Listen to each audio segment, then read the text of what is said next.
Here is the story.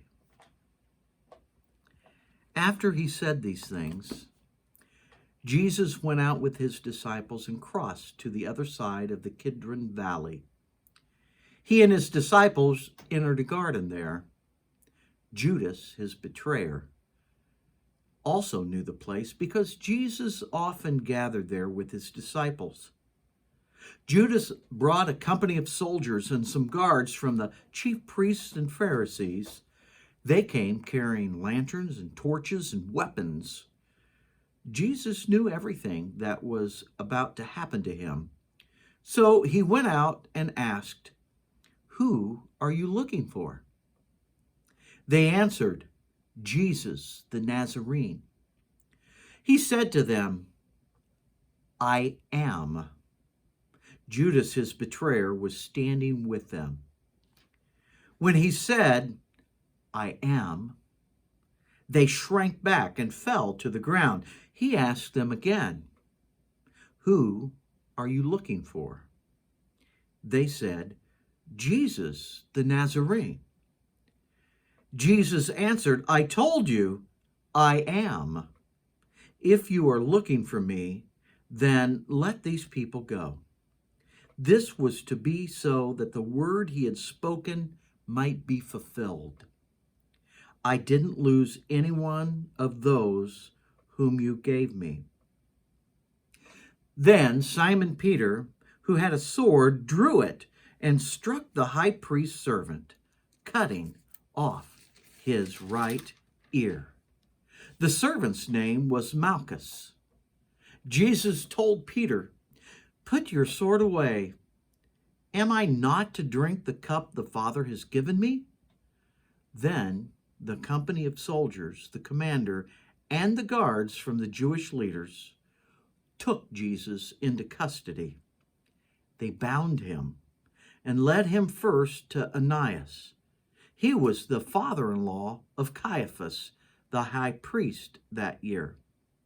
Caiaphas was the one who had advised the Jewish leaders that it was better for one person to die for the people. Simon Peter and another disciple followed Jesus. Because this other disciple was known to the high priest, he went with Jesus into the high priest's courtyard. However, Peter stood outside near the gate. Then the other disciple, the one known to the high priest, came out and spoke to the woman stationed at the gate, and she brought Peter in. The servant woman stationed at the gate asked Peter, "Aren't you one of this man's disciples?" "I am not," he replied. The servants and the guards had made a fire because it was cold. They were standing around it, warming themselves. Peter joined them there, standing by the fire and warming himself. Meanwhile, the chief priest questioned Jesus about his disciples and his teaching. Jesus answered, "I've spoken openly to the world. I've always taught in synagogues and in the temple, where all the Jews gather. I've said nothing in private. Why ask me? Ask those who heard what I told them. They know what I said." After Jesus spoke, one of the guards standing there slapped Jesus in the face. "Is that how you would answer the high priest?" he asked. Jesus replied, "If I speak wrongly, testify about what was wrong. But if I speak correctly, why do you strike me?" Then Annas sent him, bound, to Caiaphas, the high priest. Meanwhile, Simon Peter was still standing with the guards, warming himself. They asked, "Aren't you one of his disciples?" And Peter denied it, saying, "I'm not." A servant of the high priest, a relative of the one whose ear Peter had cut off, said to him, "Didn't I see you in the garden with him?" Peter denied it again, and immediately a rooster crowed. The Jewish leaders led Jesus from Caiaphas to the Roman governor's palace. It was early in the morning. So that they could eat the Passover, the Jewish leaders wouldn't enter the palace. Entering the palace would have made them ritually impure. So Pilate went out to them and asked, "What charge do you bring against this man?"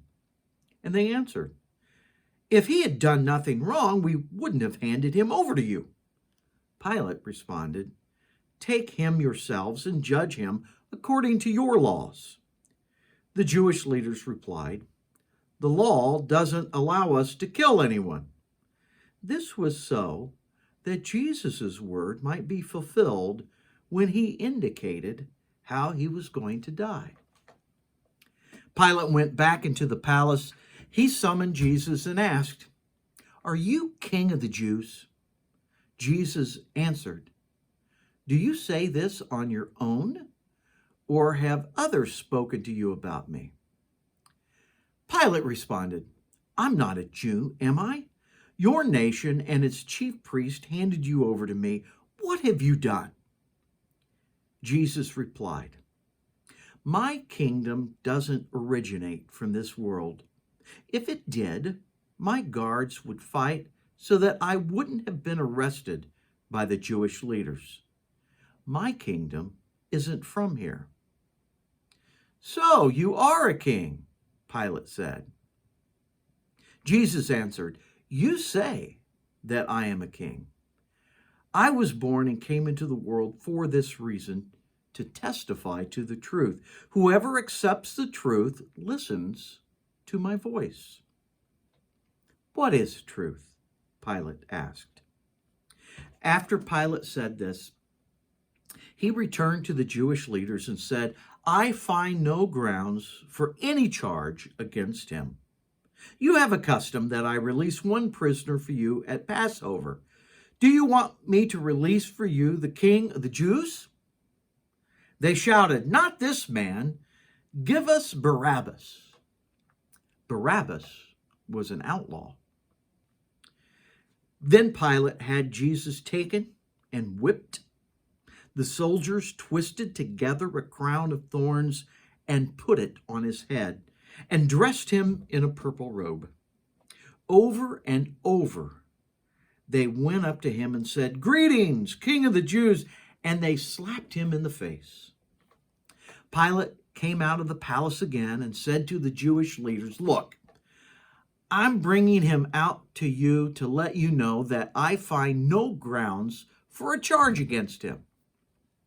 When Jesus came out wearing the crown of thorns and the purple robe, Pilate said to them, "Here's the man." When the chief priest and their deputies saw him, they shouted out, "Crucify! Crucify!" Pilate told them, "You take him and crucify him. I don't find any grounds for a charge against him." The Jewish leaders replied, "We have a law, and according to this law, he ought to die because he made himself out to be God's son." When Pilate heard this word, he was even more afraid. He went back into the residence and spoke to Jesus. "Where are you from?" Jesus didn't answer. So Pilate said, "You won't speak to me? Don't you know that I have authority to release you and also to crucify you?" Jesus replied, "You would have no authority over me if it had not been given to you from above. That's why the one who handed me over to you has the greater sin." From that moment on, Pilate wanted to release Jesus. However, the Jewish leaders cried out, saying, "If you release this man, you aren't a friend of the emperor. Anyone who makes him out to be king opposes the emperor." When Pilate heard these words, He led Jesus out and seated him on the judge's bench at a place called Stone Pavement, in Aramaic, Gabbatha. It was about noon on the preparation day for the Passover. Pilate said to the Jewish leaders, "Here's your king." The Jewish leaders cried out, "Take him away! Take him away! Crucify him!" Pilate responded, "What? Do you want me to crucify your king?" "We have no king except the emperor," the chief priest answered. Then Pilate handed Jesus over to be crucified. The soldiers took Jesus prisoner. Carrying his cross by himself, he went out to a place called Skull Place, in Aramaic, Golgotha. And that's where they crucified him. And two others with him, one on each side, and Jesus in the middle. Pilate had a public notice written and posted on the cross. It read, "Jesus the Nazarene, the King of the Jews." Many of the Jews read the sign, for the place where Jesus was crucified was near the city, and it was written in Aramaic, Latin, and Greek. Therefore, the Jewish chief priests complained to Pilate, "Don't write the King of the Jews, but this man said, 'I am the King of the Jews.'" Pilate answered, "What I've written, I've written." When the soldiers crucified Jesus, they took his clothes and his sandals and divided them into 4 shares, one for each soldier. His shirt was seamless, woven as one piece from the top to the bottom. And they said to each other, "Let's not tear it. Let's cast lots to see who will get it." This was to fulfill the scripture. "They divided my clothing among themselves, and they cast lots for my clothing." That's what the soldiers did.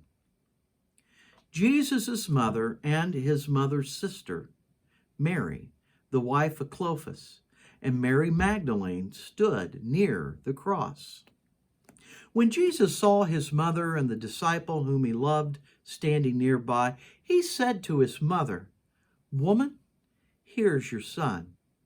Then he said to the disciple, "Here is your mother." And from that time on, this disciple took her into his home. After this, knowing that everything was already completed, in order to fulfill the scriptures, Jesus said, "I am thirsty." A jar full of sour wine was nearby, so the soldiers soaked it in a sponge and placed it on a hyssop branch and held it up to his lips. When Jesus had received the sour wine, he said, "It is completed." Bowing his head, he gave up his life.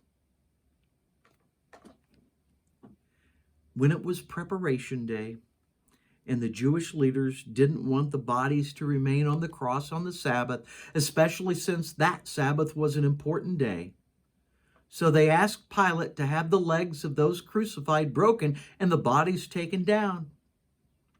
Therefore, the soldiers came and broke the legs of the 2 men who were crucified with Jesus. When they came to Jesus, they saw that he was already dead, so they didn't break his legs. However, one of the soldiers pierced his side with a spear, and immediately blood and water came out. The one who saw this has testified, and his testimony is true. He knows that he speaks the truth, and he has testified so that you also can believe. These things happen to fulfill the scriptures. They won't break any of his bones.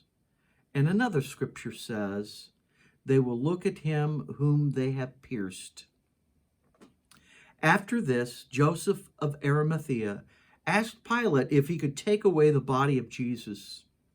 Joseph was a disciple of Jesus, but a secret one because he feared the Jewish authorities.